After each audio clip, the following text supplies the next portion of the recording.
Praise the lord. మీ అందరికీ వందనాలు. ఈ రీతిగా మిమ్మల్ని అందరినీ కలుసుకోవడం నాకు ఎంతో సంతోషంగా ఉన్నది.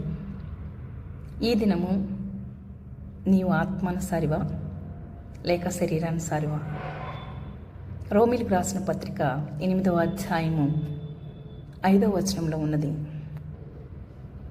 ఏమనంటే, శరీరానుసారులు శరీర విషయముల మీద మనసునుద్దురు, ఆత్మానుసారులు ఆత్మీయ విషయముల మీద మనసునుద్దురు.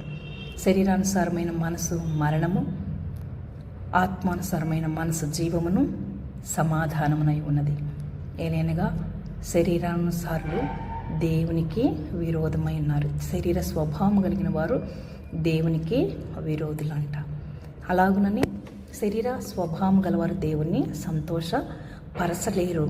పరచనేరరు. అది దేవునికి విరోధముగా ఉంటుంది కనుక దేవుని ధర్మశాస్త్రమును లోబడుతూ ఎంత మాత్రమును లోబడ నేరదు. శరీర స్వభావము గలవారు ఈ లోకమునకు విరోధముగా ప్రవర్తిస్తూ ఉంటారు. శరీర స్వభావం గలవారు లోకమునకు అనుకూలంగా ప్రవర్తిస్తారు, దేవునికి విరోధముగా ప్రవర్తిస్తూ ఉంటారు.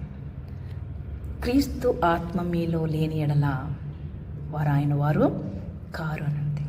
మీరు క్రీస్తు ఆత్మతో నింపబడిన వారైతే మీరు ఆత్మానుసారులే కానీ శరీర సంబంధులు కారు అన్నది. క్రీస్తు ఆత్మ మీలో నివసించుచున్న ఎడల క్రీస్తు ఆత్మ ద్వారా శరీరమును చంపి నూతన జీవమును పొందుకుంటారు. కాబట్టి శరీరానుసారులు శరీర విషయాల మీదే మనసునిస్తారు. కాబట్టి నీవు శరీరానుసారివా లేక ఆత్మానుసారివా? మనల్ని మనమే పరిశీలించుకోవాలి. ఆత్మానుసారులైతే దేవుని సంతోషపరుస్తారు, దేవుని ధర్మశాస్త్రానికి లోబడతారు. వారు తగ్గించుకుని దేవుని వాక్యాన్ని నేర్చుకుని ధర్మశాస్త్రం ఏం నేర్పిస్తుందో దానిని చదివి గైకుని ఫలిస్తారు. కనుక ఆత్మానుసారంగా నడుచుకుందాం. శరీరానుసారమైన మనసు అయితే మరణము, అది దేవునికి విరోధమైనది.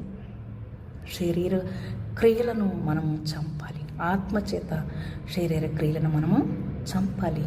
అప్పుడు మనము నిత్య జీవమునకు వారసులమవుతాము, నిత్యము బ్రతుకుతాము, యుగయుగాలు ఆయనతో కూడా ఉంటాము.